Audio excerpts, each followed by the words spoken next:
All right. Welcome, everybody. Make sure all my little knobs and bells and whistles and buttons are working. Um, Happy Wednesday.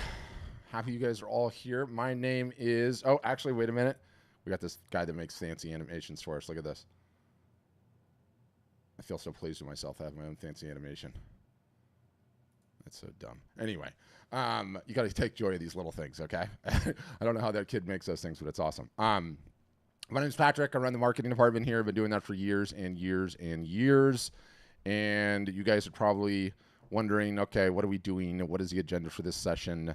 What's going on here? And we sort of approach, our outbound marketing, introducing ourselves to folks like you by having these webinars. I feel like it's a good idea to just cut through all the nonsense. We attracted you into our ecosystem somehow. It's a Facebook ad, an Instagram ads, friend told you, whatever it is. And you're like, who are these art storefronts people? Do they know what they are talking about? Could they possibly help me grow my art career? Why do they email so much? You have all kinds of questions. And what we like to do is run these sessions so that we can kind of get to the bottom of these things, which I think is very, very important. So because I run the marketing department, I sort of like to use this session to rant about marketing related things. It kind of gives you a taste for what we do, how we educate our customers, what we find to be important, what you need to focus on, what you can ignore, all of those types of things. And so that is the agenda for today's session, as it were. And because Q4 is coming, Q4 is the last 3 months of the year. Yes, it has Black Friday. Yes, it has Cyber Monday. But it also has a bunch of additional art selling holidays, one of which is coming up next week. And one of you guys don't even know that it's an art selling holiday. You know what it is? It's Prime Day. Amazon Prime Day. It comes 2 times a year. And you're like, well, why the hell do I care about Prime Day? Because everyone is looking for deals on Prime Day, and it's a great day to have your art in the water, and it's a great day to run a sale. One of the things that we've learned over the years of doing this again and again and again is like anytime the big brands, the big box stores, i.e. Black Friday, i.e. Mother's Day, i.e. Valentine's Day, when all of those folks are advertising like crazy, it gets everyone in the mood to spend money, and art and photography goes right along for the ride. So it makes a ton of sense to have a sale in the water when the big boys are having their sales in the water. So one of the things that we've learned some tradecraft, but what I'm going to do is I've got a video that I recorded on one of these sessions, like, I don't know, a couple of weeks ago now, that does a really good job at a high level sort of explaining some of the things that you need to focus on for Q4, breaks down a bunch of the myths, and will kind of challenge, I think, the way that you think a little bit on things. And I'm going to play that. While that is rolling along, if you look at the bottom of your Zoom window, you see there's like this little speech bubble thing that says chat. If you've got questions about anything you see on the screen, or you've got a question about anything, you can just throw those right in there. I will answer those. You can also see in the Zoom grid up there is Andrea. Andrea is a customer. So if you don't want to hear from the corporate mouthpiece, i.e. me, you can ask questions to Andrea directly too. Okay, so she's here as well. And then after we get through that, we will get into the Q&A. I want to rant a little bit in the Q&A on Instagram, and then we can maybe even take a look at some of your profiles, and then I can chastise you for not posting enough and for not having anything on there but your artwork and nothing about you guys personally, which I've been in a significant, just don't even get me started on that, okay? We'll get into that in a moment. So that is the game plan. I am excited about it. Excited to have all of you guys here. I'm going to get this thing fired up, and then I will see you right afterwards for the Q&A, which I'm excited about. So let me get this spun up, and I'll see you in a little bit. Somewhere, which is hilarious. Yeah, well, I'm really excited that you guys are all here. And despite the small group today, I will change absolutely nothing with the presentation. I will just get to pour more energy into you guys, your comments, your questions, your concerns. I call this thing the Q4 boot camp because Q4 is coming, but I want to rant about something else because it's top of mind and it's important to me.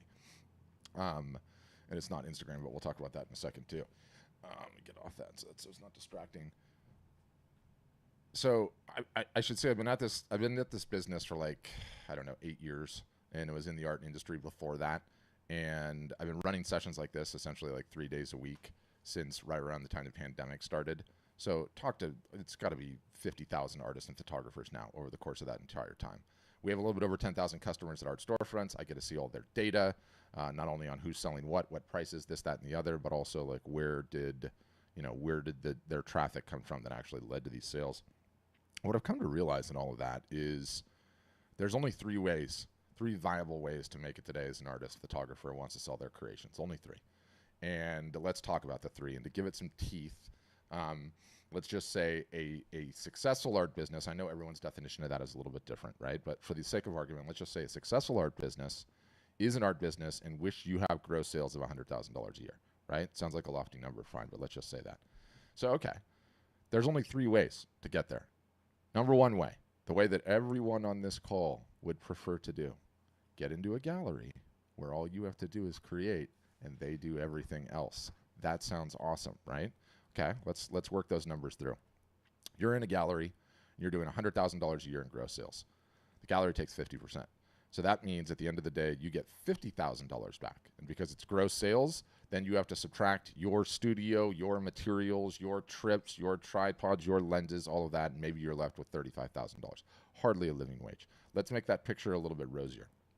And by the way, the number of artists that are in that situation that are selling $100,000 a year in a gallery is probably less than 1 or 2% of the total artists and photographers that are out there trying to sell their art and photography. Let's make that picture a little bit rosier, and let's say $300,000. Okay, let's triple it in gross sales a year in a gallery. And with the aforementioned 50% haircut, 150, okay, you're making 100 grand a year. That's fantastic. That's less than 1%, probably less than 0.2% of artists and photographers out there.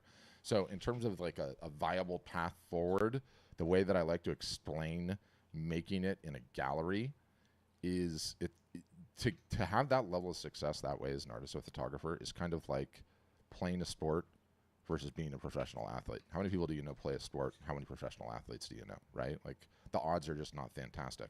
And the real death knell to the gallery model is you guys are all going to be artists and photographers for the rest of your life. I routinely get people on these calls in their 90s still trying to sell their art, which is amazing. And you realize it's the long game. Wherever you are, you have a ton of time left, right, to do this, God willing, of course.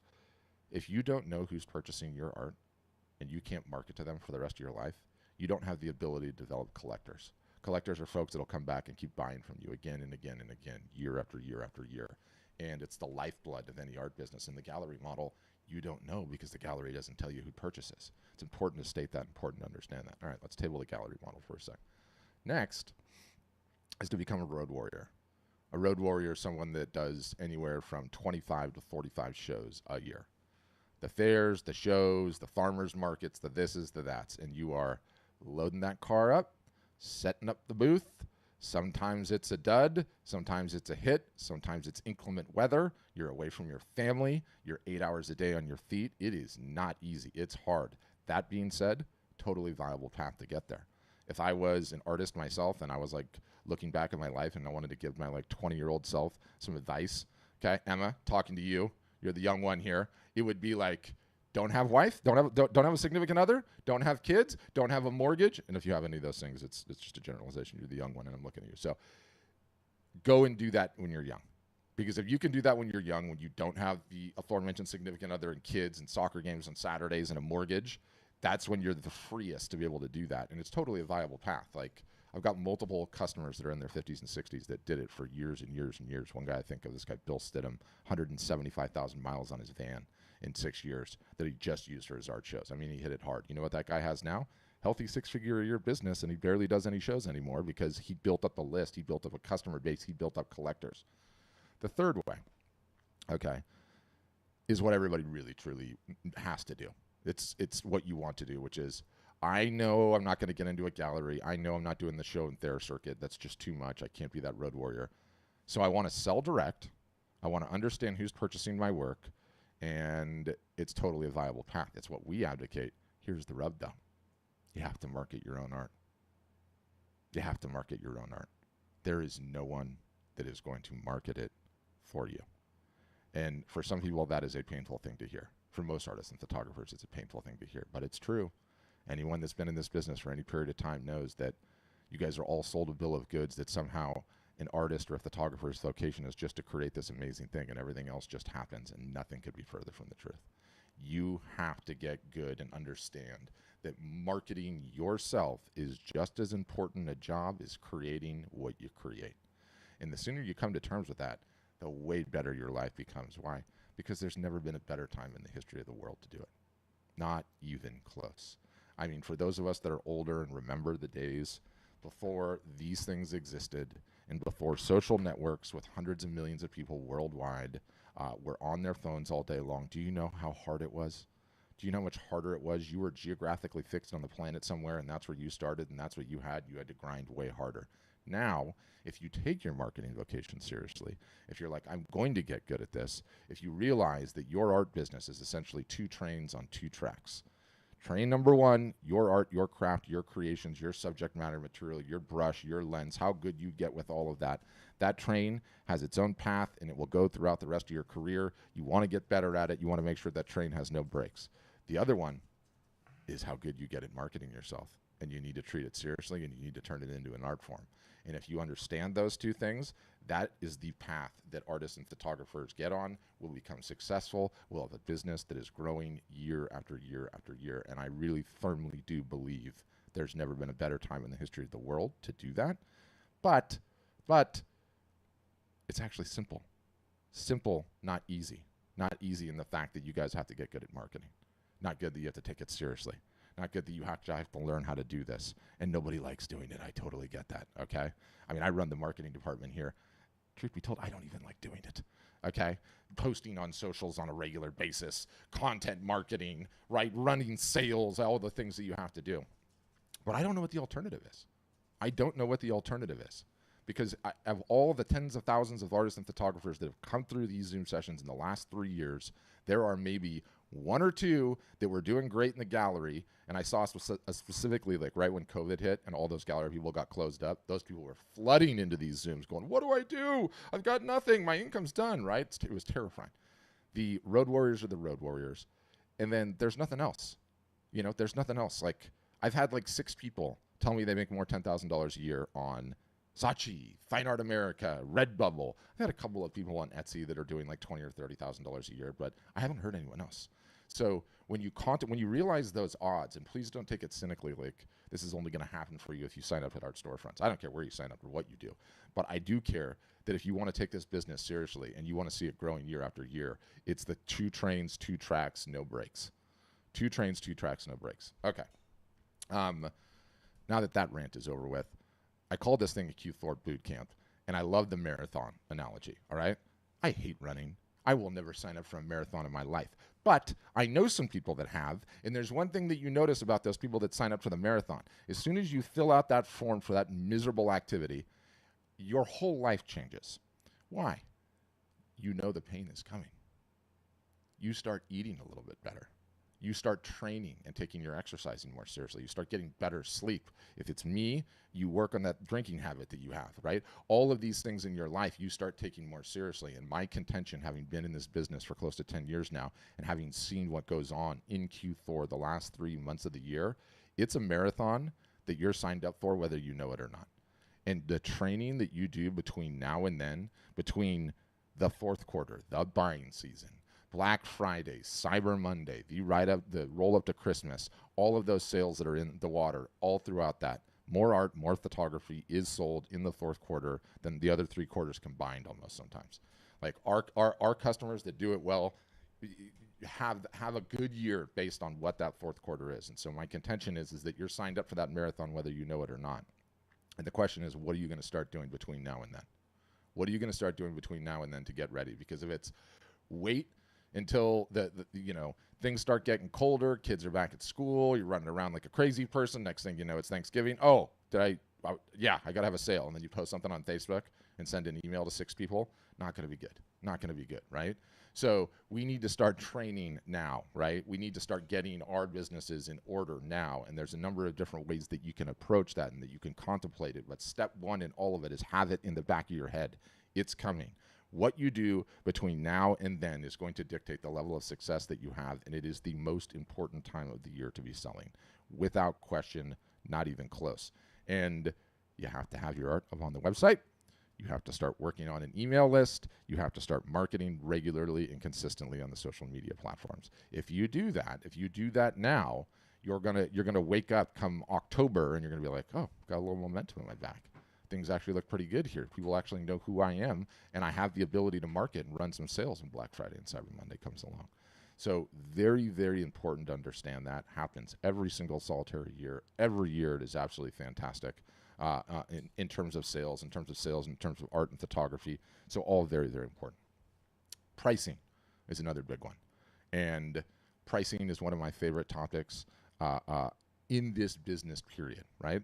And do you know what I love more than anything else? All the bullshit advice that's out there based on pricing. Here's the formula that you use for pricing. It's material cost times square inch times media times your time. Yeah, okay, great. Thanks for that. Magic, really. The only thing that matters is whether or not the art sells. There is no magical formula that's going to help you price your art if the art doesn't sell, which is why all of those formulas are nonsense. Pricing is quite simply this. And it's awesome and it's freeing. And once you do it and once you realize this lesson, and I have like a really in-depth article on this and I'm going to send it to all of you. You, creative types, need to have prices from 0 to 100. You need to have prices from 100 to 1,000. You need to have prices over 1,000. And you need to have one thing in the shop that is obscenely expensive. Okay? Now let me break that all down with some real numbers. The 0 to 100 is really, really easy, especially if you're reproducing your artwork in terms of prints. But you also have to have non-wall art as a part of your lineup. Okay? It can't just be wall art. And the reason is that not everybody is ready to buy wall art all the time. And so you're out there, you're doing your marketing, you're getting your art, your photography in front of people, and they're like, wow, I really like this person. I really like their creativity. Problem, I'm not in the market for art right now. I want to reward this person for their talent, but I'm not in the market for art right now. If only they had something that was non-wall art related. Oh, they don't. Tell you what, I'll make a mental note to come back here. I'm going to go watch some cat videos, and you know what the masks do there, right? They're not coming back. They're never coming back. So the importance of having the non-wall art is so critical. No one talks about this enough. A business, specifically your guys' businesses, can be judged how well they are growing on one metric and one metric alone. The number of new customers you are acquiring per year. The number of new customers you are acquiring per year. Why? Why? Because the easiest customer to get is the one that you already have. It is significantly easier to get somebody to come back and purchase a second time than it is to go out and find a new person and have them purchase for the first time. And this is just a fundamental rule of most businesses, but specifically this business. And I alluded earlier to how important it is to not sell in galleries so that you know who is purchasing your work. There is a phenomenon in here. I stole it from this guy, so I always give him credit. Hold on, I'm going to grab his book. I stole this from Weiland, okay? Weiland is the whale guy. Most would say the best-selling artist in the United States. By the way, this book, fire, okay? Insane, amazing. You need to go buy it. Honestly, I should be on commission for this. In fact, he's got a gallery close to where I live. I'm going to go in there and get it. Short, sweet, no fluff. I'm sorry, here it is. But the rub is it's not on Amazon. I think he donates 100% of the proceeds to charities, so you have to buy it from his website. But honestly, Google this book and buy this book. Weiland defines a collector as someone that will purchase in upwards of 7+ pieces of art from him over the course of a lifetime. And this is a phenomenon I see played out continually with my own customer base. But when you have collectors, it's a phenomenon of this business, right? Like there's certain product categories that have collectors, right? If you ask my 7-year-old kid, it's those damn Pokemon cards. They're all over my floor right now. You guys would laugh if you saw these.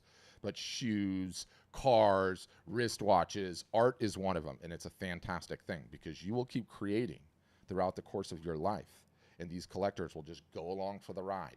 You keep raising prices, they keep coming and buying and buying and buying. Oh, that's awesome. Emma just said that book is on Spotify for free. I did not know that. Definitely listen to it. You want to highlight it, though. I'm not kidding. Great book. Where was I going with all that?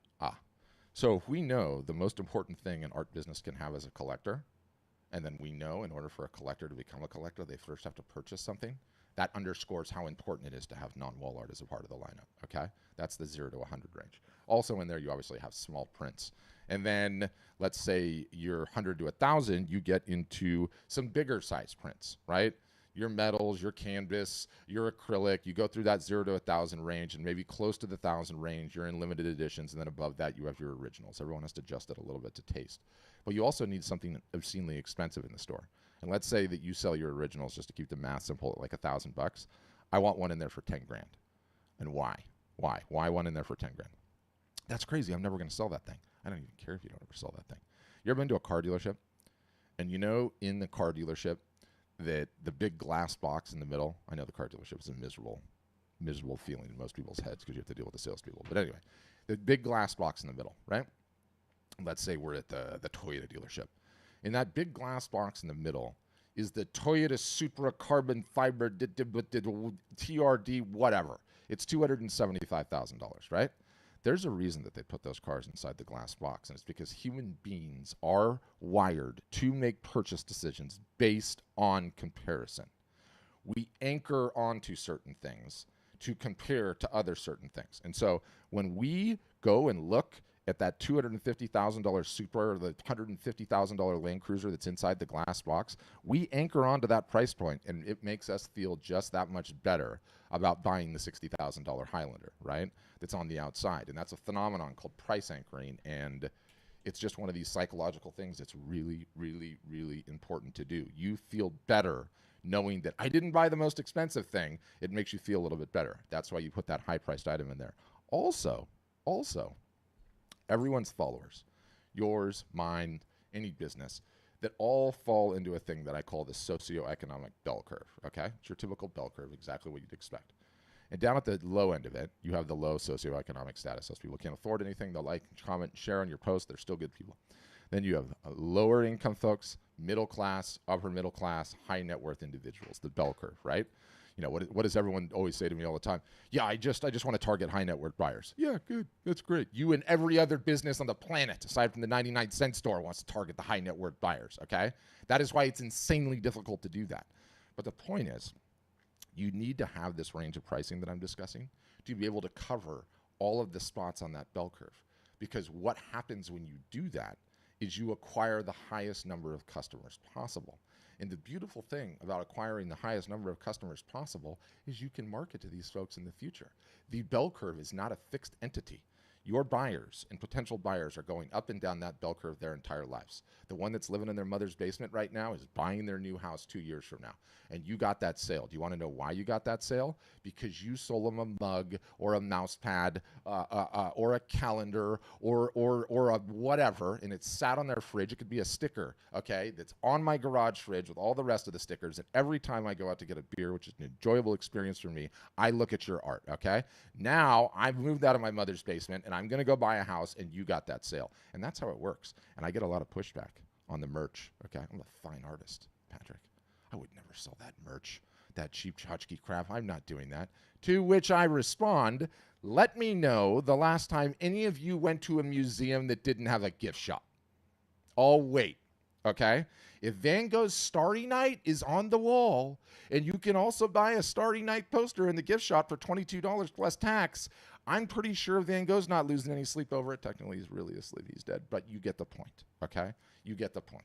You ever been to a concert that hasn't had merch? I don't think so, okay? The Rolling Stones, take your pick, okay? Merch is very, very important in the simple lens that you acquire more customers as a result of it. So having that price range is huge. What is one of the most defeating things that happens to artists and photographers out there? You worked hours on a piece. I mean, hours. It took so much time. You're going to sell this thing for $800, and what happens? Someone's like, yeah, that's beautiful. Would you take $25 for it? Oh, you're just deflated, right? Like this person is just, I mean, it's like a troll on social media. I mean, they have just ruined your entire day. The beautiful thing is, when you have the range of pricing, it doesn't happen as much. It almost doesn't happen at all. Because people understand, they have a context of where things are in your lineup. Oh, this is $100 and under. Oh, this is $100 to $1,000. Oh, this is over $1,000. Oh, that's the $5,000 piece. And what's more, when you get those folks who don't know any better, okay, most of them are not yet people, they just don't know any better, you can be like, oh, that's fantastic. I love that you have the interest. That one costs quite a bit more, but let me show you what is in your range. And then we gently guide them to where we are in our range. Do you know how much better that is for your self-esteem? Okay, let me tell you, significantly better. It is significantly better for your self-esteem. You are going to be a happier and better functioning member of society, okay? Your significant other is like, this is awesome. Why are you in such a good mood? It's because you have the range of pricing. Very, very important. That's pricing. I'm going to send you a follow-up article on it after this whole thing's over. In addition to the pricing, the next thing I want to talk about is Instagram.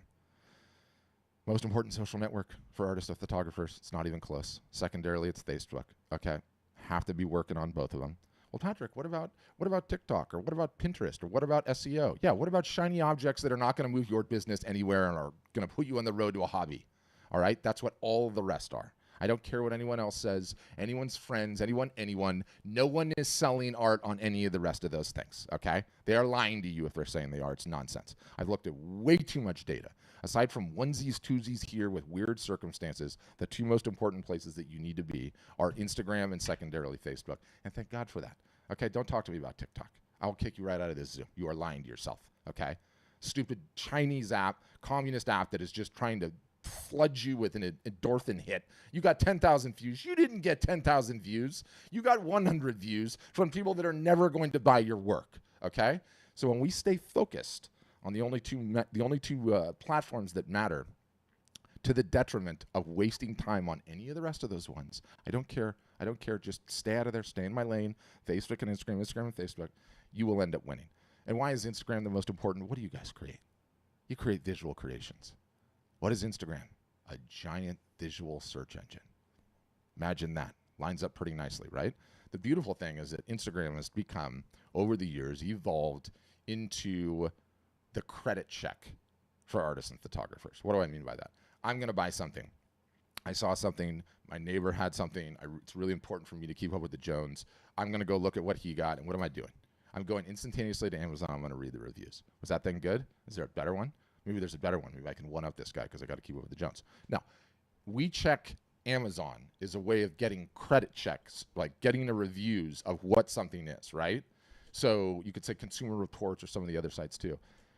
For artists and photographers, it's like, hey, I just saw this. I'm at your friend's house. You sold some art to your friend. I saw that. That's a great piece. Who did that? Oh, yeah, it's my buddy. It's my cousin, Mark McClanahan over there. And you should check him out. You know what they're going to do? They're going to pull out Instagram, and they're going to look for you, and they're going to look at your profile, and are they going to say, is this an artist that's doing anything? Is this an artist that's putting out content regularly? Are they on the up and up? Do they have 2 followers or 2,000 followers, right? And it's very, very important to understand, one, that Instagram offers a credit check, okay? So fundamentally, it's important just for that matter. 2, secondarily, and I should also say, like, you know, the data in this industry is so utterly, totally, completely opaque, right? Like, there's so much nonsense out there, it's mind-boggling. But there's 2 outfits that report on the super high end of the art market. One's the Hiscox Group, it's an insurance entity out of London, and the other is Art Basel teams up with UBS Payne Weber, I think that's who it is. The 2 of them put out a report, and what they do is they survey every year all of the folks that are essentially buying $100,000 pieces and up. And every single solitary year, I've watched the results of those reports when it comes out, and every year it ticks up. Did you follow and or consume content from an artist on Instagram? Was Instagram influential in your buying decision? And in both cases, both of their surveys, like, those percentages are really pretty high. So it's significant in its ability to help you guys sell art. The top-end, high-end buyers are all there, okay? So that makes it very important as well. The beautiful thing about Instagram is you can reach a ton of buyers.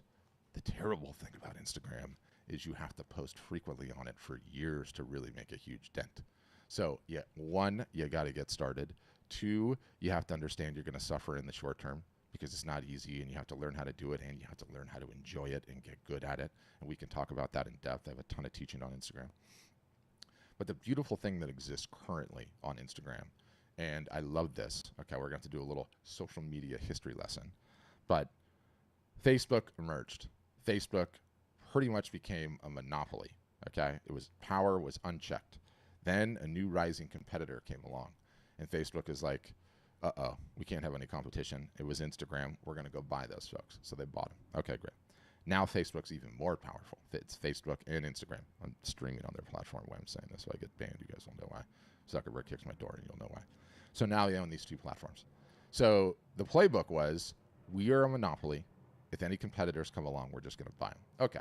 Snapchat emerges. Snapchat starts taking all of these young kids away from Facebook and Instagram. They're like, all right, what does the playbook say to do in this situation? Let me see the playbook. Market says if we have a competitor, go and buy them. All right, somebody go and buy Snapchat. So they go and try and buy Snapchat. Snapchat says pound sand. Mark's like, okay, what does the playbook say now? We don't know. He goes, all right, we're just going to copy them verbatim.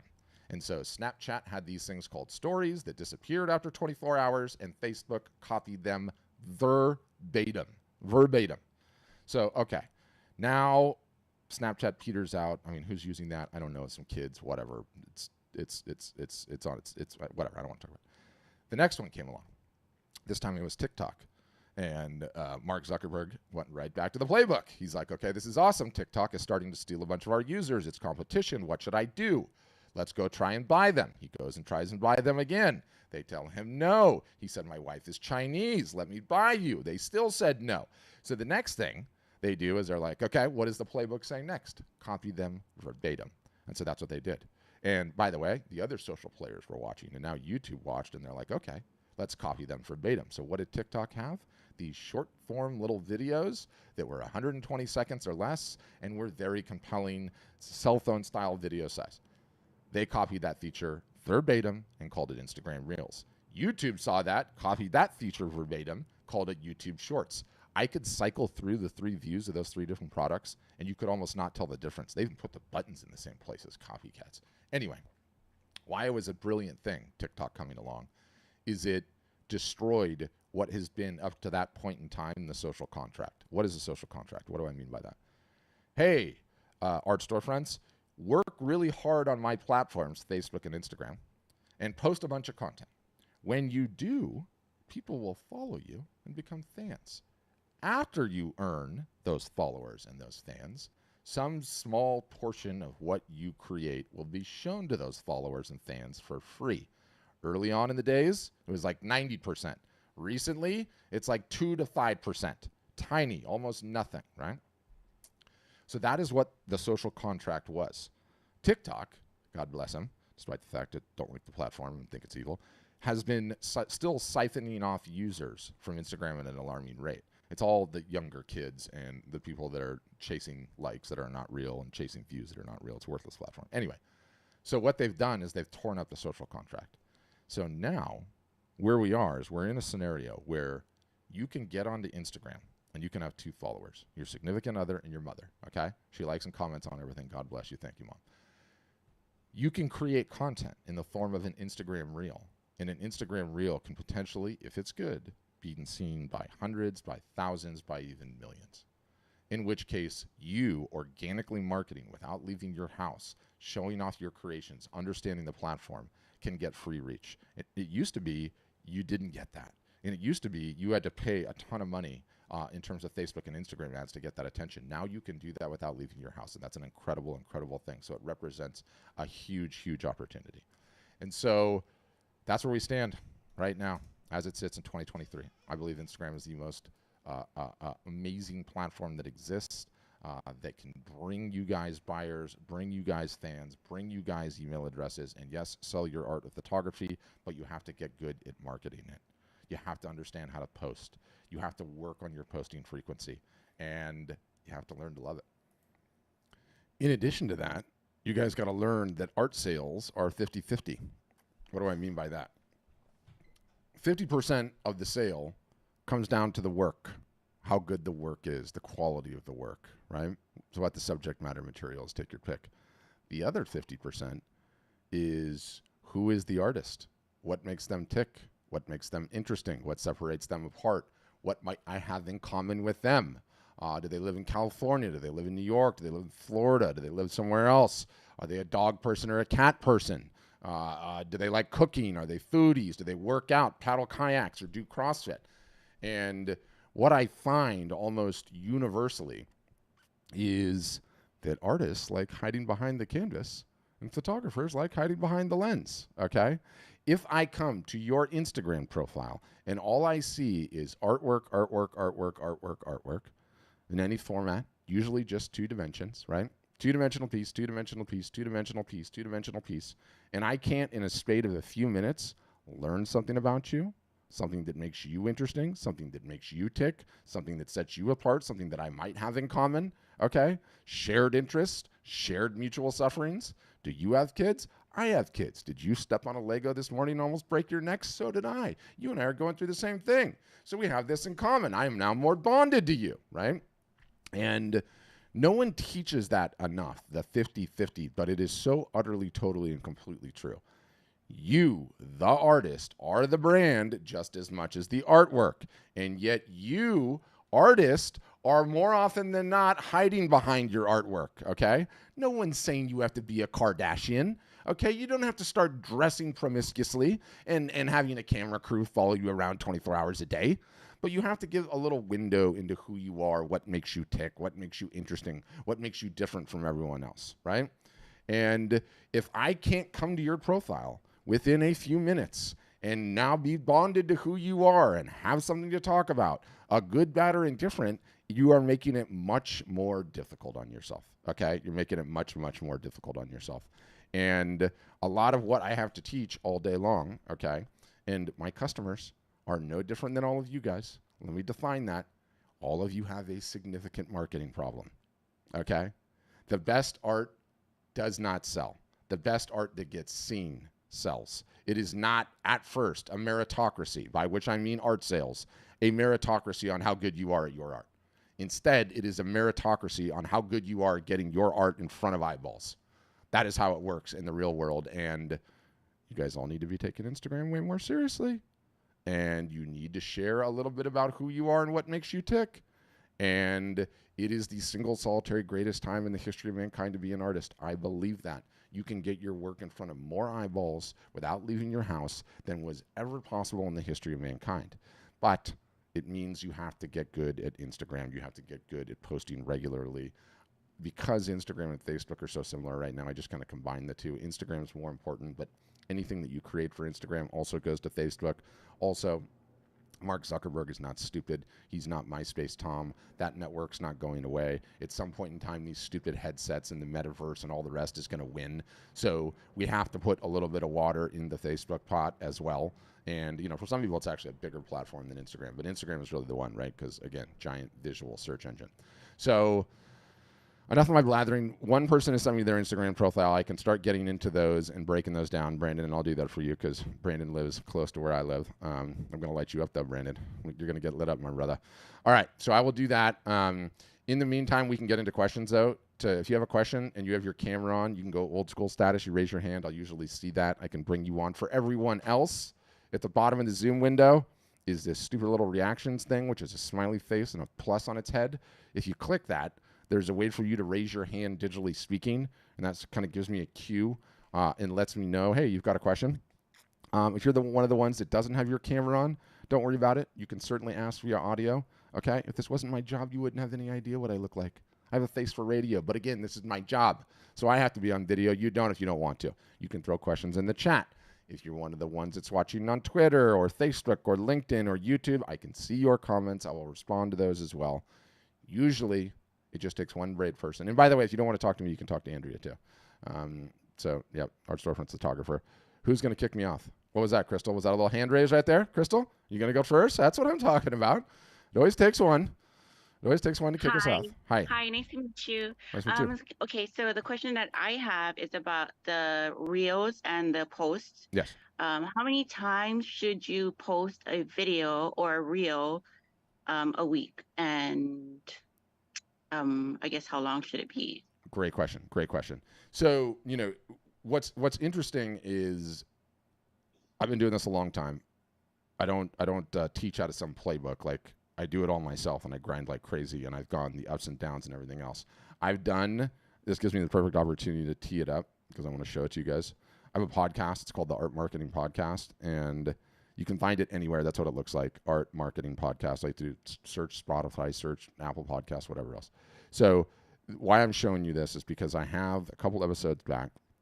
The most important metric nobody talks about, focus on this and win, number 54. I want you to listen to it because it's like a 25-minute version answer to the question, but I'm going to give you the succinct version right now, but I highly recommend you go listen to that.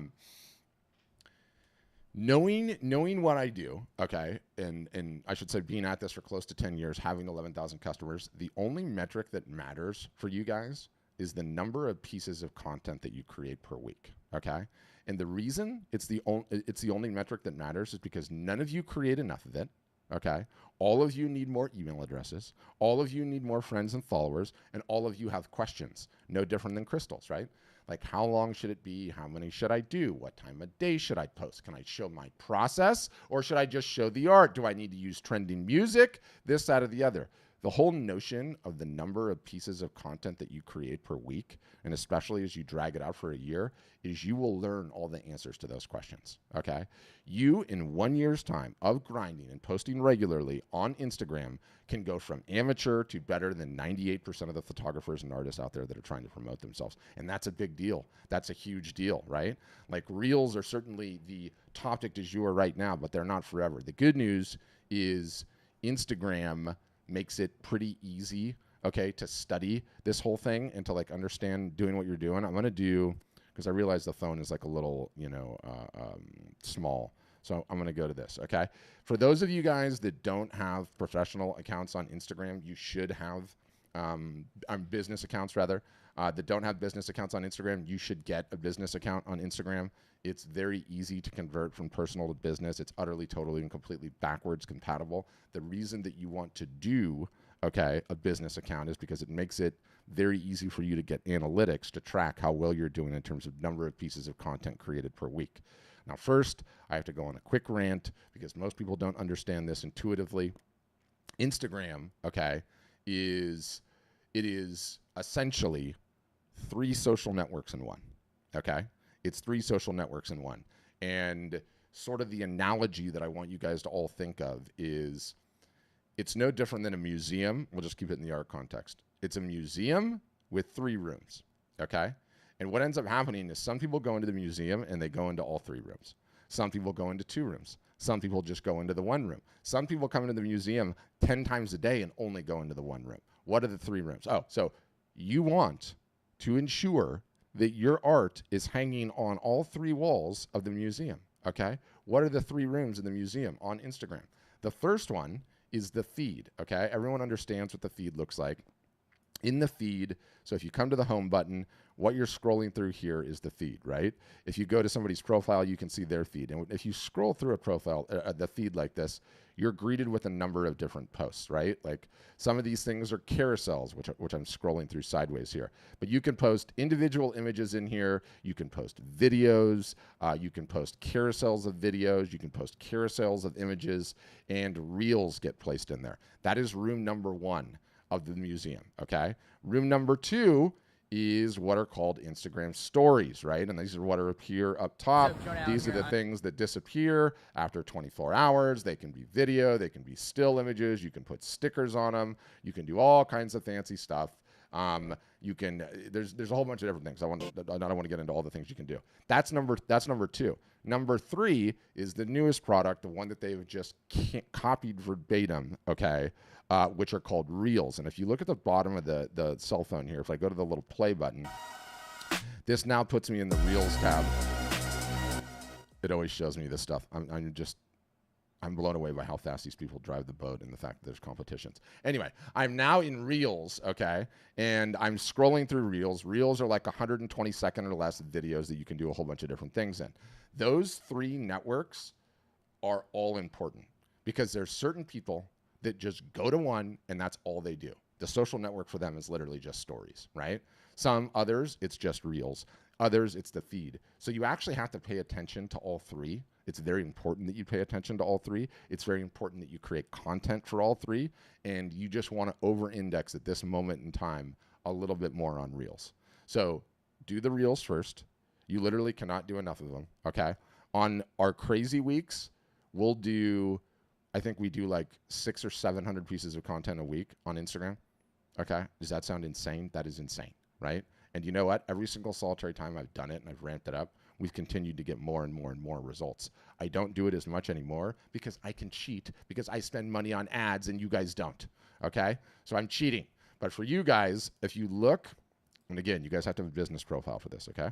If you look, if you come down to the bottom, so there's the home screen and then we have this little person screen, and you see the 3 little bars here? What that allows you to do, and again, if you don't have a business account, you won't see this. If you want to learn how to switch to a business account, just Google it after this, okay? Do you know what I do when I figure out how to switch from a personal account to a business account? I Google it because I can't remember where it is or how the hell to do it. They're changing things all the time, okay? Google is your friend. YouTube is your friend. Anyway, Insights, right? So what Insights does is it throws you by default onto this screen, and the timer on it, the clock is always the last 7 days. So if you scroll down here, you can see it says posts, stories, and reels, okay? And if you do videos, there's videos. If you do live videos, there's live videos. So this tells me that in the last 7 days, Art Storefronts has done 25 reels, 33 stories, and 4 posts, right? I would advise you, long-winded, and again, Crystal, I want you to listen to the podcast episode because it really hones in on it. I would try to start getting to a couple of reels a day, okay? Grab the reels, throw them into the Instagram stories. We can get in, I can show that if people want to see what that looks like. And then get some feed posts going. And the carousels right now are better than individual images. And the carousels right now, videos are awesome. And sometimes the carousels that are hybrids, meaning one image, maybe with some text, and then next one over, a video, works very, very well. And so that's how I would answer that question. And why I'm here, because I've got him pulled up. I'm gonna talk about my boy here. And it was Brandon, I think, right? I'm terrible with names, so I think it was Brandon. So case in point, okay, you guys everybody's looking at my screen here. How long is it going to take us to figure out who Brandon is and what he does or like? Okay, so at least there's a picture of his studio here. This is a step in the right direction, but still, no Brandon. Where is he? Has anyone seen him? I already know what he looks like, and that's not him. At least there's a customer there holding his art. Okay, I enjoy this. But where is he? Has anyone seen the artist known as Zath, right? Where is he in here? I don't see him in here anywhere. Okay, no, still haven't seen him. Is nothing but his art. I have no idea what this dude's interested in, aside from the fact that he's creating art. Okay, he's doing shows. It's not going to let me look at these on the screen. I would have to pull it up on the phone. I also, I get that you've got kind of a graph style, right? And I get that you have a logo like that. I still prefer it to be your face. I want people to know who you are. I want people to know what you look like, Brandon. Okay? And I'm cool with you going with your last name, but there's no information about you whatsoever. Okay? And I'm gonna unmute you so you can push back. I'm unmuting you, Brandon. There's no information about you whatsoever. Your stories aren't active, right? So I need to get a little bit more about who you are, what makes you tick. Okay, I'm going to look at the reels. You're making some reels. A little bit more in depth in my reels because I'm talking or there's, you can see my hands. I normally don't put my face in my videos. Yep, we have to change that. You got to show us a little bit of who you are, what makes you tick, what makes you interested. Like what else do you have going on in your life, right? Like your art is not enough to form the proper bond with people. You have to show a little bit of who you are. It should be 50-50, and you need to start thinking that way. And I was a private chef before this. So when I put up my cooking videos, I tend to get clients for cooking rather than art. Yeah. So how do I see a balance of keeping it like personal cooking rather than professional cooking? Yeah, I think you just show off and flex a little bit some of the dishes that you can make, right? And occasionally just show that you're good at that and that you're a foodie and you love food. I think like that is something like there's a lot of people that cook. Like I love cooking, right? I would love to see what you have going on there, right? And here's the other thing, okay? You might not like this, but this is going to be some tough love. If you're posting your cooking stuff, okay, and you are getting a ton of gigs, you might be in the wrong line of work. Nope. I have the right one. I have so many customers that like come in. I had this one recently, and she's creating her art, right? And it doesn't mean you can't do both. Like it doesn't mean that at all. But sometimes your audience decides for you what you are, right? And, you might have both going on at the same time, but that cooking thing might be able to bring you way more revenue now and give you more time to work on the other. I'm just saying that to say that. I'm not trying to tell you what to do. But what I was saying is we have this gal that like got to 5,000 Instagram followers in like a week. And I looked at it and I was like, what the hell is going on here? I got to go investigate, right? And you know what she was doing? She was teaching people to paint, and she was so good at it that like people were just going, oh my gosh. And I'm like, look, this is a way for you to leverage your talent. There's a serious revenue source here. Don't ignore it. So I'm just saying that to say that. But keep going. What were you going to say? I was on YouTube and I started doing cooking videos, and that's where my clientele was. And then when I switched over to shows, or not switched over, but just to kind of venture over to see where art would take it, it literally blew up my YouTube. So I started doing art, and from YouTube, doing art in YouTube, then I started selling art. So that was a whole different, I guess, venture. I ventured from there. Yeah, it's awesome. So that switched back over to art to try to give that a run too. But take Instagram more seriously. I you know, like, again, you can show the cooking stuff, and I'm sure, you know, if you had a bunch of subscribers subscribing to like you talking about your dishes and everything else, and then switched it over, then, you know, there's some confusion likely going on. But there's so many people on Instagram or on YouTube trying to make cooking channels. That's a super crowded field these days for sure. I know because I watch a lot of them. But get the Instagram profile dialed up, okay? A little bit more of you. A little bit more showing who you are, okay? It can occasionally be cooking, not just the art all the time. But I do love these types of posts, you know, that are just social proof of some, you know, a happy customer smiling with your art. This is great. This is great. And then I've also got for you, because I know you're doing in-person shows and fairs. Let me pull this thing up. Do you like reading more, or do you like learning from listening? Are you an audio guy, or are you a reading guy? Audio. Okay. So I've got in here on the podcast, I've got the ultimate guide to shows and fairs. I don't know how many episodes back it was.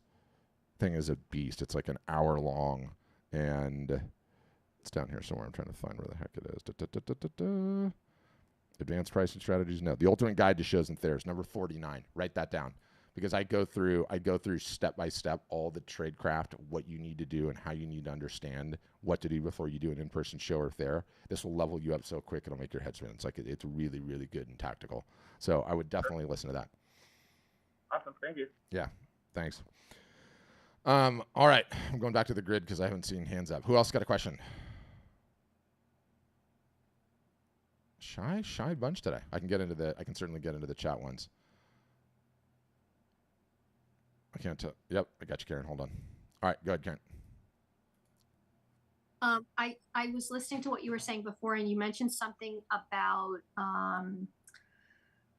you said you were talking about reels and stories and blah blah blah, and you said something about putting a reel in a story. Oh yeah, it's awesome. It's amazing. This is like one of the. I didn't even know you could. I mean, I've done reels and I've done stories. I didn't know you could put a reel in a story. Oh, it's one of the best things, because, you know, the reels obviously live in your timeline forever, right? And the stories expire after 24 hours. So, which frustrates me. So I feel like I don't want to put too much effort into the stories. I know. So a lot of times I'll just like repost things onto my stories. Exactly. And that's a beautiful thing, right? Is that what you're talking about? You can like do week in, week out. You can go in, and it's like there's so many different ways and different like little angles. But what you do is when you're on one, paper airplane, add to story. And what it essentially does is it takes the reel, throws it into the story, right? And then you can dress it up with stickers, right? Like, you know, their sticker library is getting more insane by the day. Yeah, it's kind of fun. Yeah, it is. And it's good visually, right? I wish I could put them in the posts too.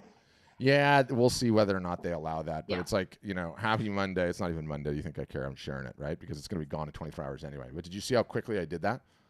Yeah. Like, so, you know, you over-index on the reels at first, and you spend more time creating the really, really good ones. And then you just have this war chest that you're building up, and you can go back and do it again and again and again and again and again. And okay, so that's something I hadn't really thought about taking my own post and sticking in the story. That's... Yeah. Okay. And you don't have to go overkill on the stories. Like, you know, one of the things that always infuriates me about social media marketing, has been doing it for so long, is that everyone always likes to over-index on the short-term little attention hack arbitrage shiny object that's working for today. That being said, the prevailing wisdom is you don't need 55 story tiles going at once. 5 to 6 a day is fine. So that is the prevailing wisdom at current time. But I love that you're doing it already.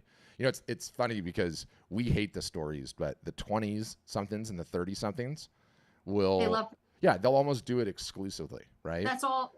Like my kids and anybody that follows me their age, that's what they're looking at. And I have actually put something in my story like, hey, I made a new post, you should look at my post. Like, yeah, good. You have to do it because there's more people. I'm constantly yelling at the 30-year-olds for is like, you are putting all of your creative energy into something that disappears after 24 hours. I know your generation thinks that's cool, but do you understand you're going to be at this for the rest of your life? Like, I'll give you a case in point, okay? And I shouldn't use this kid as an example because this kid in a good month is selling $100,000 of his art, so he obviously is doing something correct. But I chastise him on this all the damn time, okay? And I already went through him. Let me see if his story's still up there. Shoot, it's not. Perfect example, though. Perfect example. All right. So here's my buddy Jonah, right? And here I am on his profile, and you can see all the stuff that he has going on, right? And it's good. And there's his artwork, and there's some of his personal stuff. If I go to his story and I go back, do you know how much cooler his stories are?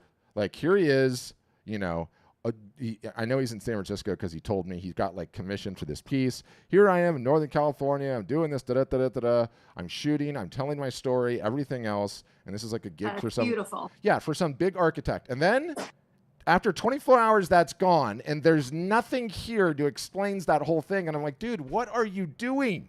Okay? Do you guys understand for the next year, you're going to be attracting people into your ecosystem? When they arrive at the social profile, that is how they get to know you. Why are you not including that? So it absolutely infuriates me, as you can tell. But, I take the baby steps. Can't you save your stories? You can. Yeah. You can save them into story highlights. And, the highlights they end up, it's really, really easy to do. It takes 2 seconds. And then it goes into this little bottom row down here. You see I'm scrolling back and forth on it. So these are what ends up becoming the story highlights, right? And to his credit, he at least does this decently.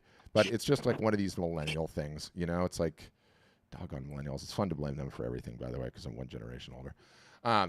But anyway, 6 a day on the stories. The room analogy perfectly sums it up. None of us can afford, to not have our art hanging on the walls in all 3 rooms. Instagram is by far the most effective platform to be marketing your art on. And if you guys just spend the time on it, you are going to get so good at it if you just focus on the number of pieces of content created per week. Do you listen to podcasts? I don't. I should. Everybody I know does. You can find it on YouTube. Andrea, will you go into the Art Storefront's YouTube and find... I like YouTube. Yeah, find... It's number 56, did I say it was? I want you guys all to listen to it, honestly, because it'll rewire your brain, and I don't have the time to get into like the whole detail. Yeah, Andrea, will you go into YouTube? It's not 56. It is the most important metric nobody talks about. Number 54. Okay. If you guys just focus on that, you will win. Andrea's gonna throw a link to it in the chat, so I'm gonna get one for you. Thank you, Karen. Thanks. All right, who else? I'm going to the grid, where you guys can raise the hand digitally speaking if you're inclined to do that as well. Carl in the chat was asking me, like, how do you determine if a buyer's for real or not someone a scammer? You get the check, you deposit the check, you wait till the funds clear, and then you know it's legit. Otherwise, it's a scam. That's it, right? It's like you have to have the same level of radar that you have in the real world, right? Like, in 2 seconds when someone sends you, an Instagram message. Like, none of you have gotten one of these, your art is so wonderful, I'd love to turn it into an NFT. Will you turn it into an NFT so I can buy it? Right? Like, bullshit, biggest bullshit of the history of mankind. They love preying on you guys, and it's really infuriating, right? Because all of you guys, what do? You create the art, you almost never show it to anyone, and you're hoping someone magically comes and discovers you, which never happens, right? It never, ever, ever happens. So that's why they prey on you. They're like, you're thinking you get discovered. By the way, can I just show this? I want to show this because I'm sitting there on Instagram, right? And let me see if I can get the link to it. Like, why do all of the famous artists all have the same advice? Like, it just no longer surprises me. So hold on. You have to agree, famous artists in their own right. Somebody, and this is a piece of advice that really helped me, so I hope it helps you. Do not wait around for the phone to ring for someone to make your dreams happen. You have to do something literally every single day to push your dreams forward. No one is thinking about what you want to do or how you want to do it or what the mark in the world that you want to make is, that's up to you. So you have to actually do something to make it happen. And you can do it. Way more annoying hearing it from her because she's a huge star. But at the same time, the point remains, right? Like, you know, you can't sit around. No one's coming to rescue you. No one's going to magically discover you. And that's what those people are doing when they're sending you DMs. They know you're sitting around thinking, like, I created awesome art and I posted twice and they magically found me and now I'm going to be a big hit. You got to get that nonsense out of your mind because it is super, super self-sabotaging and the like, right? So that's what I would say on that. Okay, reel in a story. Somebody asked that. Yeah, Melissa, you'll have to send me an email or whatever you want to do on that. Yeah, Melissa, Art Marketing Podcast. You got that answer. Was there a new question in there? Can you talk more about how to market to your mailing list? Yeah, Lorraine, it's pretty straightforward. The fact that you have thank you, Andrea. Thank you for including the link. Lorraine, the fact that you have an email list already, I'm very encouraged by that. I'm going to unmute you. What size is the email list? Because I'm curious. Oh, hello. Hi. You know what? I should know that number, but I don't. But when I first came to hear about what you guys all do, like I'm really grateful for all the information that you've put out there. But as far as the mailing list, I didn't know how important that was till I started listening to you. And so I really tried to push that, right, and grow and grow and grow. But I'm sitting here with the list and I'm just like, okay, so I'm hearing all this stuff from you guys about Q4 and I'm like, oh, you know, and I'm just like, how do I not, I'm scared to touch it because now I don't want to break it. Yeah, and that's the thing, right? Like, you know, the fact that you have one already makes me happy. You know, a good rule of thumb is to start emailing it on a weekly basis. Weekly, hey? Oh yeah, weekly, eh? Absolutely. Really? I love you. I love you revealing your very Canadianness with the A. Sorry. That's all good. Yeah. That's all good. Oh, yeah, then I say sorry, typical Canadian. Yeah, sorry. Yeah. But like weekly, I'd worry that I'd tick people off and then they'd unsubscribe. You will. You are going to get a bunch of people to unsubscribe, but those people are not interested in buying your art anyway. But it's a good rule of thumb, right? Like, you know, in today's day and age, like we do so much with our email list. We obviously run sales and promotions and do that, but we also do fun stuff. We do print giveaways. We talk about new pieces. We talk about inspiration and everything else.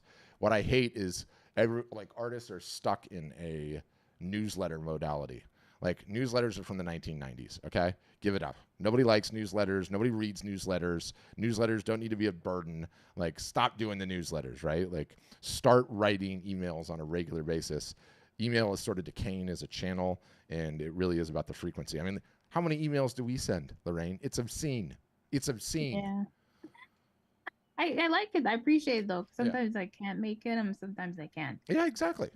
And I get it. And I'm always like thinking of what you guys offer and all that stuff. Yeah, 100%. And like one of the cognitive biases that we all have is like we think every time we write an email or do a social post that everyone sees it. No one sees it. No one sees the email. No one saw the social post. So you have to give yourself permission, invert your thinking there, and give yourself permission to start sending to it more often. So your goal between now and then, Lorraine, is send 2 emails. Let everyone know you exist because no one on the email list has heard from you in a while. Let people know you're going to be having a huge sale for Black Friday, Cyber Monday, and that you'll get back to them shortly. Then, a week before you launch your sale, tease it, and then announce the sale with email. Even if you just did that, you'd be ahead by half.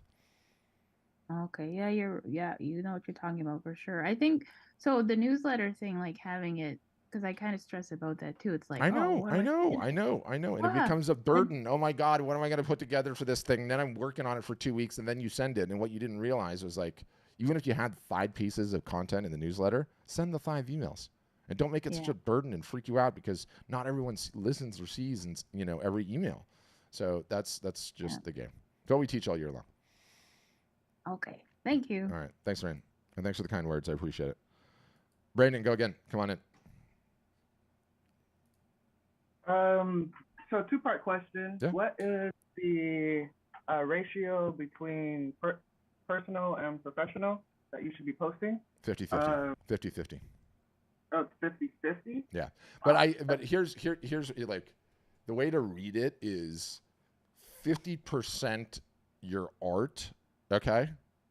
And then 50% a little window into you, right? So it doesn't have to be 100% personal. Some of that can be your process, right? But I want to see you. I want to get a little bit of your personality, right? And you know, if you can just get it close to even, watch how everything starts to change. Your follower count goes up. You're getting more direct messages. You're getting better at posting. You're getting over the fact of having to show yourself on Instagram, which is annoying. Trust me, I know. But you get over it, right? You're starting to make more videos. You're feeling a little bit better about it. You're feeling more creative. Like, it's why I have that. The only metric that matters is the number of pieces of content you create a week. Because if you commit to doing that for a year, you'll get so good. You'll get so good, and people are going to end up getting so bonded to you, and everyone that comes to the show is going to follow you, and then they're going to be following you for a while, and then they're going to move out of their mother's basement, and they're going to be like, who am I going to call to get art? And it's going to be you, right? How it works in the real world. And second part, yeah. When you're posting on Instagram, are you just doing it where it automatically posts on Facebook? I'll take that. I'll take that in lieu of not posting to Facebook at all. I would max out Instagram first, and then when I get good at Instagram, I would manually move the posts over to Facebook, just because it knows, right? Like all of them know. All of them know if you've used the phone and created the content to send it up. When you do, you get much further reach, much better results, much better everything. And then when you don't, it knows you didn't, and it doesn't like it as much. So it's better to do that than not at all, right? But I'd prefer you get more juice out of it by moving it over. So that's what we do every time. Okay. Thanks. Yeah. Thanks, Brandon. All right. Who else, guys? Questions? Douglas is saying, how about rent your art out of a business for a chance, and then we buy your art? Potentially. You know, there's ways you can go about getting your art in, you know, restaurants, cafes, dentist office, and the like. And sometimes it leads to sales, and sometimes it doesn't. You know, if you've got plenty of it and you can get them to commit, that's something you can do. Roy, you have your hand up? I can't tell. Okay, I'm gonna unmute you, Roy. Go ahead.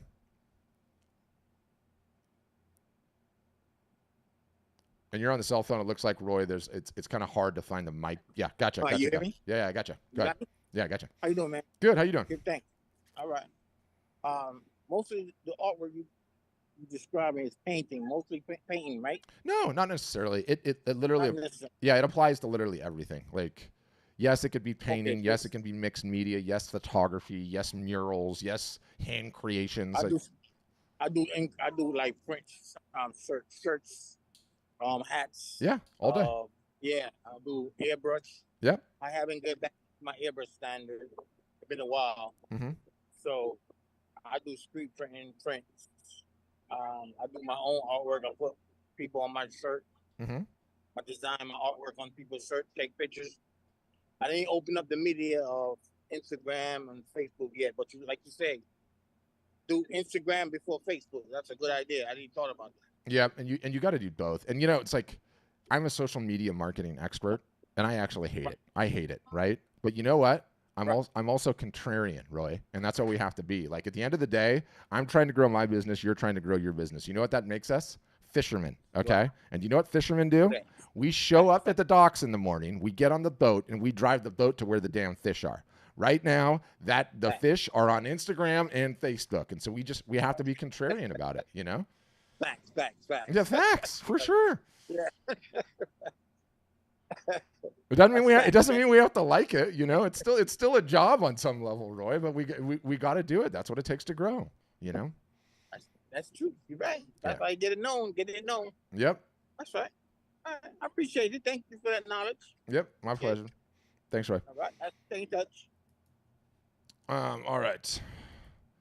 You know, and it literally is amazing, and you know, like when I stretch that, like, you know, the only metric that matters is number of pieces of content created per week. It's not the only metric that matters. The only metric that matters is whether you're making any sales, obviously, right? But the reason that I throw out the only metric that matters is the number of pieces of content that you've created per week. Because if you have one thing to focus on to the detriment of everything else, I know the score will take care of itself. I just know the score will take care of itself, okay? Everybody's asking me about the book again. I'm going to show it. By the way, I think he released it. Somebody told me he released it for free on Spotify as like an audio book or something like that, or an audio download. But this is the book. Andrea, look. Don't be a starving artist, Wyland, who, by the way, it's rumored is doing $40 million a year in terms of art sales. And you know who has sales all the time? Wyland. You know a photographer that's doing $20 million a year? Gray Malin. Everyone loves him.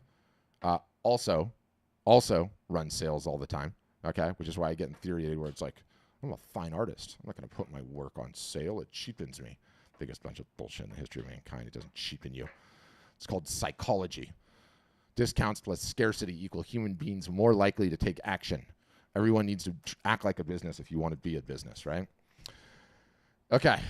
I am going to end up sending, if you guys have more questions, come up with them, but I'm going to tell you stuff in the meantime. I'm going to send you a replay. So if you ever want to go back and look at any of that stuff, you can look at any of that stuff that'll have all of this in it. All the stuff that I mentioned earlier in the presentation, the links and the this and the that, I'm going to send you those so you can check those out. I highly recommend you subscribe to the podcast or subscribe to YouTube. We put our best stuff out there for free all the time, week in, week out. And all you have to do is subscribe on YouTube. Just search Art Storefronts and subscribe. Or if you listen to the podcast, for those that like doing that, it's literally anywhere and everywhere. So you can find it. All right, Lorraine's asking about website services. Can I ask that here? Yeah, you can ask about website services. You can ask anything here. I will take any and all comers. But really what I want you guys to focus on is let people know you exist between now and Black Friday and Cyber Monday. Okay. Start doing some consistent marketing on Instagram. And then way before Black Friday and Cyber Monday starts, announce your sale and have a sale. And if you don't have a website, tell them to send you a DM on Instagram. You know, the point is that there's whatever the baseline for art sales are, the baseline, like what we call 1X, it happens somewhere in like the spring. It's 5X that in the fourth quarter. That is the volume of art and photography that sells in comparison. And that's been like consistent. And it like consistent year after year after year. We have a little bit over 11,000 customers now. So it's like the number one time of year where you just cannot miss it. You just cannot miss it. Yeah, Dorley's. So it's interesting. Dorley's is like, I live in Spain.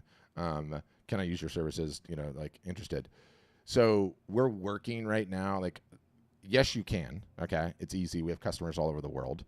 The issue that we're working on currently is how do we get some printers that can fulfill the art in Europe? We probably only need one. Everyone seems to use somewhere in Holland to do it. And I don't know why that is because, you know, whatever. Europe combined is like the size of the United States, right? So you don't have to have a presence in every single solitary country. But we're either going to get something going in Holland or in the UK so that, you know, U.S. order comes in, okay, goes to the U.S. printer, ships to North America, right?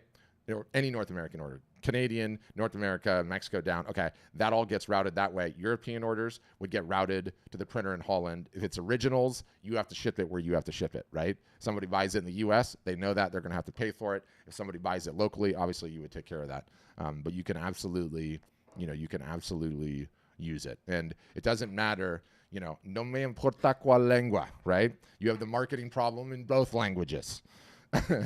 So, it's no different if you're doing it in Spanish or, any of the rest of the languages. So that's what I would say.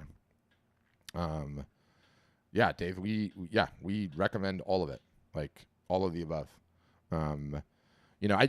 I should say, and I'll unmute you, I don't care what the non-wall art thing you decide is. It doesn't matter to me. Like, we have obviously, we have a merch partner that has calendars and mugs and yoga mats and cell phone cases and tote bags and throw pillows and all this stuff, right?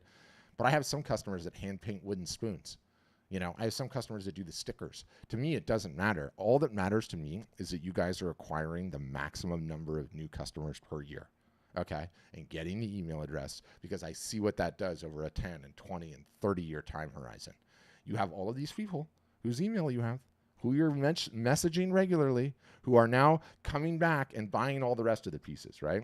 So it really doesn't matter at the $0 to $100 range. And then for the rest of it, and I'm going to send you the in-depth article on this that like walks you through samples of how to do it. Like small paper prints under $100, bigger prints 100 to 500. You know, limited editions you start at 1,000, and then that'll dump into your originals. Or if you're a photographer, then you're there, right? So I talk about some ways to go through it, but it really doesn't matter. You pick what works for you in terms of the merch. And obviously, it's much easier if you sign up with us. But even if you don't sign up with us, there's a whole bunch of outfits. And let me tell you, what a godsend POD it is, right? Like, you know, it's funny because Roy was talking about shirts. Like, I had a clothing company, okay? Let me tell you, I didn't run anything unless it was $1,500 minimum, right? To get like a decent run going in pricing. Now they have direct-to-garment printers, right? One shirt, boom, done. No minimums, no inventory, no warehousing the stuff yourself. And for POD, I mean, for prints, that's been here for a long time, right? But they're cracking open POD in more and more categories. And all the POD is, you guys, the POD for merch, print on demand for merch, is just acquiring customers. It's the number of new customers you acquire per year times years that some portion of those turn into collectors, and they're with you for life, right? They're with you for life. And that's just a huge, huge, huge deal. And nobody ever focuses on the low end of it, and it actually infuriates me. Lorraine, your hand's up again, so I'm going to unmute you. Go ahead. Hi, sorry. I just was wondering about the website because I find trying to do a million different things takes a lot of time. Oh, yes, it does. Oh, yes, it does. Do you know what my wonderful analogy for this is that I'm quite pleased with? And because you didn't ask for it, I'm going to tell you anyway. This is like one of the biggest problems I've seen, okay, with artists and photographers. And I don't mean you guys on the call. I mean all of you, okay? It's you guys are all chefs, right? And your goal is to have the big restaurant. The problem is your superpower is cooking. So you should be spending all the time in the kitchen and procuring the items and running the kitchen on rails and just making new dishes.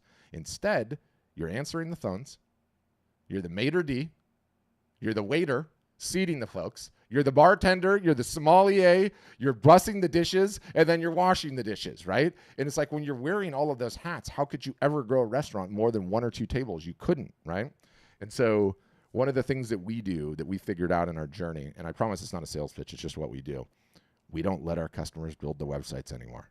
It's just not a good, I mean, you could if you wanted to, but we do it for you because it's just not a good use of your time. Like, you know, you have to over-index on your superpower, which is creating the art, and spend every other available minute marketing it and doing only the stuff that you can do. So we try to take all of that nonsense. POD is another one. Like, you shouldn't be driving to the printer and looking at a sample print and then driving home and then driving back there and picking it up and then getting a tracking number and then sending them the folks the tracking number and waiting for UPS to come and did it go? Like, waste of your time, right? That's just you waiting on the tables. Like, stop that. Don't wait on the damn tables. Just try and get to the point where you can be in the kitchen, okay, and doing that little bit of marketing, right?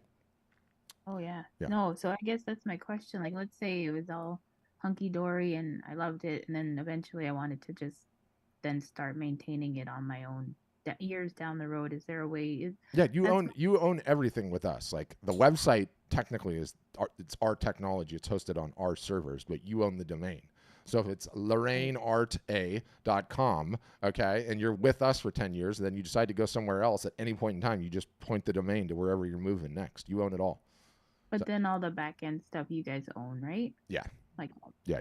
Okay. Yeah. That was my question. But you own, like, just the technology. Like, we don't own the contacts or the email addresses or any of that. That is all yours, right? Right. Every single solitary bit of it. And that's the way it should be for all artists. It is with most websites, though. And aside from the marketplaces, right? Like, the marketplaces, they keep all that information. Tyrants. Okay. Yeah, I just wondered the logistics. Okay, that's clear. Thank you. Thanks, Ryan.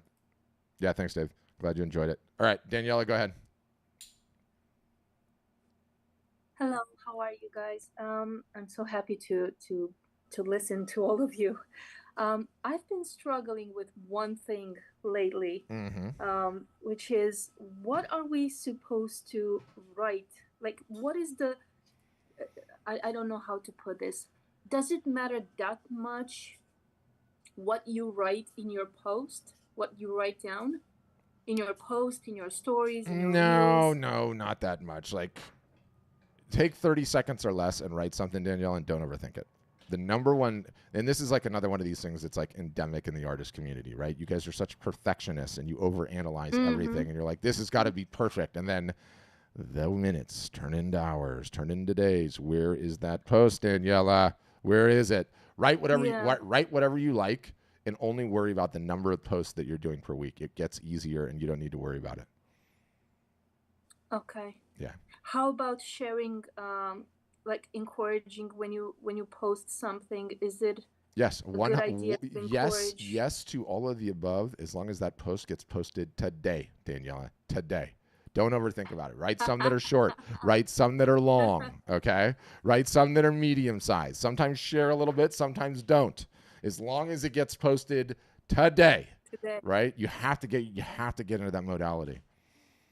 I appreciate you so much. Thank you. Yeah. Thank you. Anita. And if it sounds like I'm good at this, I've been doing this with my customers for like a long time. So I know all the excuses and all the things that you guys hide behind and all the things that get hung up on, right? And that prevent you from moving forward. And I want to just, to me, it's like I'm a plumber and I see something that's like in the drain and clogged. And I just want to get out there and move that thing out of the way, and get you guys moving. So, all right, Cece, go ahead. Hi. So I typed my question in the chat, but it's so basically I got this urge and I decided to go forward with a sale and it's 10 patterns, which is essentially 10 paintings that I put on 10 different print on demand products. I didn't do the math before I did that, believe it or not. And so I didn't realize going into it, I was committing to 100 products. And so I went forward and it's going on now, right? I've got a sale on 100 products, but then talking to on the call before I realized, or I was told that you don't recommend going live with anything more than 25 products. And so my question is how do I scale back now? I wouldn't scale back. I mean, how many images is it? So it's, like it's 10 paintings that then get put on different products. Yeah, I know. Like the masks get out of control so quickly, right? Like, one image in an art storefront store could end up being like, 575 different products if you looked at all the different media, 7 different media types and 12 different sizes, right? Like, so don't think about that. It doesn't really matter. You've got the POD thing going on. Everyone's tendency is to like overanalyze and contemplate the what ifs. I don't want you to worry about the what ifs. Go and promote what you have and show it off and show off the 10 images and get going on that. And then worry about what happens after you get a sale. You might not get any sales at all. And then all of that stress is worthless. If you do get a sale, then you can worry about how to fulfill that one and deal with that one. Does that make sense? Like don't feel like you've overcommitted yourself. Just keep going with the sale. And then see what happens. I don't think you need to scale back at all. You muted CC, so I can't hear you. You've got to follow up. I'm unmuting you again. Yep. Yeah, sorry. I was trying to be polite by muting, and then I realized I couldn't unmute myself. Oh, it's all good. So then my follow-up there is just kind of like, do you have any recommendations on pricing, right? So I went in, the whole point of the sale is that it's 10 items that are all priced at $10. But obviously going forward, that's not a sustainable pricing model. So do you have any other advice on pricing? Yeah, I would try to get a range, right? Like the range is really, really important, is more so than the 10 for $10. I mean, the 10 for $10 is really, that's just a 10 for $10 sale, right? But right. I'd love to have a range in pricing, and even if you can't get, my aforementioned 100 and less, 100 to 1,000, 1,000 plus, you could still do $10, $50, and $250, right? Like you have a little bit of range. It just appeals to different people. But you could also package, the 10 up, like do individual packages that you think are fun of some of the 10 and put some of those in there for like 500 or 1,000 or something like that. You just got to get creative with it, and don't overthink it and don't stress about it. Get it all done in a day and then start marketing the sale. Okay. These things will not make it or break it. What will make it or break it is how many eyeballs you get in front of. Yeah. Yeah. Thanks, Cece. Thank you. All right. There's another question. Can you switch domain name? Oh, yeah, Janice, in 2 seconds. Very, very easy to do. And Rachel was asking, you said y'all create a daily calendar of what is done with the art. Yeah, the daily calendars, it tells you what marketing to do 365 days a year. So that's what we do, right? Just nonstop. Here's the marketing that you need to be doing. Here's the language that you should use, and all of that. So that's what I would say. All right, guys. I'm starting to wear myself out. I hope you got some value out of it all. I will send you a replay. I appreciate all of your attention. For those of you guys that want more information, today is just the marketing marketing guy. Ranting, market, something like that. If you want to see all the bells and whistles and get the plans and pricing, you can request a demo. It's in every email we send. It's all over the website. It's the test drive. It's a 1-hour Zoom session. They walk you through all the plans, all the pricing, what the sites look like, the back end, how everything works, the emailing, all the programs, all that. So go and avail yourself of that if you're interested. Otherwise, Q4 is coming. Okay, we're actually already here because October 1st was the start. So get going. Okay, get going. Make some noise. Make some noise out there, and get ready to have a sale well before Black Friday, Cyber Monday. Appreciate you guys.